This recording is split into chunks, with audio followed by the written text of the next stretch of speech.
Oke, kita akan melanjutkan video yang sebelumnya. Yang sebelumnya kan kita udah berhasil jalanin servernya. Nah, di sini server running on port 8000. Nah, ini port 8000 ini apa? Fungsinya yaitu untuk alamat dari project kita ini. Misal kita nanti misalnya punya dua project gitu ya. Kemudian kalau portnya sama, kita jalanin bareng itu nggak bisa nantinya. Karena bentrok gitu ya, portnya nggak boleh sama. Kayak gitu. Makanya nanti kalau misalnya kita punya dua project, nah bedain portnya. Kayak gitu. Oke, kemudian kita akan membuatkan untuk routingnya untuk di video ini. Kayak kita ambil si app-nya. Nah, ini app dari sini, app kemudian .get. Nah, app ini punya yaitu method get. Nah, seperti ini. Kayak pertama dia punya yaitu path-nya. Nah, ini path dari si routing kita, misal entah itu slash users gitu ya, about dan segala macam. Kayak misal kita isikan slash dulu kayak gini, yaitu untuk root-nya ya atau misal home-nya. Kayak kemudian parameter kedua yaitu ada request dan respon. Nah, ini request dan respon. Nah, request respon ini fungsinya untuk apa? Nah, sebenarnya ini tuh kita isikin A atau B gitu ya, atau yang lain ini bebas sebenarnya. Ini apa aja. Nah, tapi di sini si method get ini dia punya dua parameter di sini, gitu. Di sininya juga dia punya dua parameter. Nah, isinya apa aja parameternya? Tapi dia akan ada isinya atau ada fungsinya.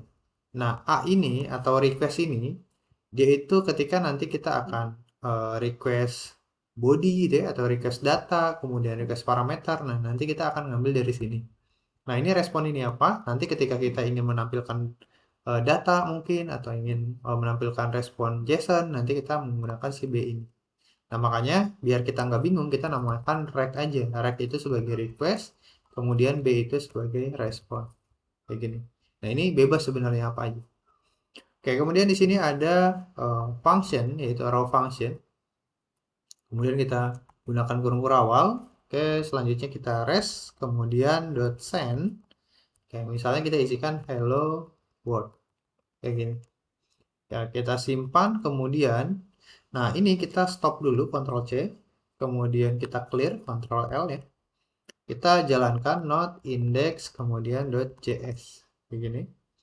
Oke, nah di sini server running on port 8000. Nah, kemudian kita cek di sini. Oke, kita kasih localhost 8000. Nah, maka dia akan jalan yaitu hello world. Sesuai dengan routing yang udah kita buat tadi. Yang ini. Kayak gitu. Nah, berarti kita udah berhasil membuat routing ini. Kayak gimana caranya misalnya kita mau ke slash users gitu. Kayak gini. Nah, ini kan cannot get users. Nah, berarti kita belum punya routing untuk si users. Nah, berarti di sini kita akan buatkan. Nah, berarti ini tinggal copy aja. Kemudian kita tinggal paste di sini. Oke, kita paste. Oke, selanjutnya kita isikan path-nya. Path-nya ini kita isikan apa? Misalnya users. Nah, berarti oke, kita punya path users. Nah, di sini misalnya hello users. Nah, kayak gini. Nah, sebenarnya rec ini yaitu nggak kepake ya. Tapi ketika misalnya kita nggak gunakan kayak gini, oke, kita simpan atau misalnya ini juga kita gini.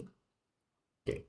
Di sini kan dia nggak terjadi apa-apa karena kita belum restart ya. Nah, ini perlu kita restart ketika kita melakukan perubahan di dalam si index.js ini, gitu ya.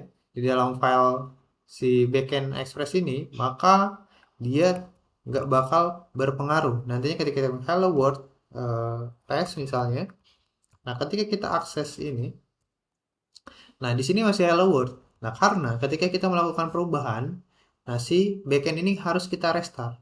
Nah, berarti kita stop dulu, kemudian kita jalanin lagi. Oke, baru kita jalankan. Nah, maka di sini dia akan ada error, resend is not a function.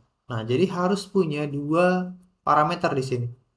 Itu entah itu apa aja, bebas di depannya. Misal tadi rec, nah kayak gini. Oke, kemudian kita jalanin lagi, stop, kemudian kita jalanin lagi. Nah, baru bisa. Kayak gitu. Jadi ini tuh harus ada. Walaupun kita nggak pakai. Kalau misalnya nanti kita mau pakai gini juga bebas sih sebenarnya. Atau misalnya mau pakai AB, nah bisa juga. Bebas. Nah, makanya di sini kita isikan aja. Request walaupun nggak dipakai gitu ya. Oke, kemudian nah ini kita pakai juga request. Oke, kemudian kita stop dulu, kemudian kita clear ya, clear. Oke, kemudian kita jalanin lagi, not index. Nah, maka kita tes lagi, nah jalan. Kemudian kita masuk ke slash users, harusnya jalan. Nah, ini. Oke. Terus kalau misalnya kita mau buat lagi users atau produk dan segala macam gitu ya, kita buat untuk produk misalnya. Nah, berarti kita gunakan di sini products. Oke, misal hello products. Products. Nah, ketika misalnya kita mau akses si produk, oke, kita akses produk di sini. Nah, di sini kan cannot get product, berarti kita belum punya routing untuk produk. Nah, karena kita tadi nambahin ini, otomatis si server kita harus kita restart lagi. Nah, kalau kayak gitu kan kita capek gitu. Nah, kemudian kita stop gitu ya, harus stop servernya, kemudian kita jalanin lagi kayak gitu untuk nge-restart si backendnya. Nah, jadi kita bisa di sini menggunakan yang namanya yaitu Nodemon. Nah, ini ya Nodemon. Nah, fungsinya apa? Yaitu ketika nanti kita melakukan perubahan, kemudian kita simpan, nah, si server kita akan nge-restart otomatis gitu, tanpa perlu kita stop, kemudian jalanin lagi. Nah, jadi di sini dia akan Nodemon reload automatically. Nah, kayak gini. Jadi otomatis gitu. Oke, berarti kita harus perlu install. Nah, ini tinggal copy aja, install min-g global kemudian Nodemon-nya. Oke, kita matikan berarti Ctrl C. Oke, kita clear. Oke, kemudian kita paste, tinggal install. Oke, nah di sini lagi install. Oke, nah udah kita install. Oke, kemudian tinggal kita jalanin aja nodemon, kemudian node index.js. Nah, kayak gini. Oke, tinggal kita tunggu aja. Nah, di sini kita jalankan dengan perintah ini. Oke, nah ini udah jalan nodemonnya. Oke, kemudian kita coba lakukan perubahan produk misalnya tes kayak gini kita simpan. Ketika kita simpan harusnya ini nge-reload. Nah, dia akan nge-reload tuh. Jadi kita nggak perlu stop kemudian start lagi karena dia udah otomatis nge-reload gitu. Nah, makanya di sini ketika kita cek berarti produk, oke. Nah, yaitu hello product test. Coba kita tes lagi di sini. Oke, kita hapus. Nah, di sini. Oke, kemudian kita jalanin lagi. Nah, jadi udah otomatis kayak gitu. Oke, sip. Nah, kayak gini resend. Nah, biasanya ketika kita ngirim data, yaitu kita bentuknya yaitu bukan send lagi, yaitu JSON nantinya. Nah, di sini makanya kita gunakan JSON ya. Nah, JSON. Nah, JSON ini apa? Yaitu format JSON itu kayak ntar ini di start, oke. Nah, jadi berbentuknya udah kayak gini. Seperti halnya string atau objek nantinya. Nah, kalau misal kita lihat di JSON placeholder, oke, masuk ke sini. Oke, di sini misalnya ada users. Nah, jadi bentuknya nanti kita akan buat seperti ini, yaitu ini tuh format JSON. Itu nanti agar si front end bisa mengambil datanya dalam bentuk seperti ini. Jadi lebih enak nantinya. Kita ngirim ke front end-nya gitu ya, karena bentuknya yaitu JSON. Oke, sip. Nah, ini udah berarti. Oke, jadi kita udah berhasil buat si routingnya. Nah, ini seperti ini. Oke, selanjutnya nah, tinggal kita mau ngirim data apa. Misal contoh nantinya misal kita punya data user. Di sini misalnya kita punya data user, users. Oke, misal kita gunakan data statik dulu atau dummy dulu. Di sini dummy data. Misal kita punya yaitu name gitu ya. Misal name-nya misalnya Samsul. Oke. Kemudian ada address-nya misalnya kayak misalnya Tangerang gitu ya. Kayak misal kita gunakan name sama address saja. Kayak kita copy. Oke, copy kita gunakan tiga aja dulu. Oke, kemudian ada Asep, kemudian di sini misalnya Bandung, kemudian ada Joyo misalnya, terus di sini Jakarta gitu. Nah, kayak gini. Oke, kemudian kita tinggal kirim si variabel usernya ini karena ini kan array objek ya. Nah, kita kirim berarti di sini. Oke, kayak gini. Users kayak gini, kita simpan. Oke, kita jalanin si usersnya. Oke, kita jalanin gini. Nah, jadinya kita udah dapat nih datanya. Nah, ini sama halnya kayak data kayak gini kan.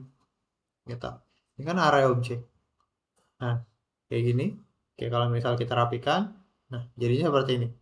Name, kemudian Samsul, kemudian address-nya Tangerang, ini juga name-nya Asep, kemudian Bandung, sama. Terus kita juga buatkan juga berarti untuk produknya. Ya, berarti di sini kita gunakan const products. Oke, kemudian kita gunakan array object ya. Nah, kemudian name-nya misalnya apa di sini misalnya Rinso, kemudian mungkin harganya ya, price. Oke, price-nya misalnya 12.000. Oke. Oke, kita copy. Nah, 3 aja. Kemudian di sini misalnya ada Aqua, price-nya misalnya 4.000. Kemudian ada apalagi nih, Rinso, Aqua, kemudian ada Coca-Cola mungkin. Oke, harganya misalnya 8.000. Oke, tinggal kita kirim di sini datanya. Oke, kemudian produk. Nah, oke kita coba tes lagi. Oke, user, kemudian kita isikan di products-nya. Nah, di sini kita udah dapat. Nah, ini nantinya bisa dipakai di front end-nya. Kayak gitu. Tapi di sini kan kita masih menggunakan data dummy kayak gini ya. Nah, nanti untuk next-nya kita akan menggunakan ngambil dari database itu. Kayak gitu. Oke, mungkin untuk video kali ini sampai di sini. Sampai ketemu lagi di video selanjutnya.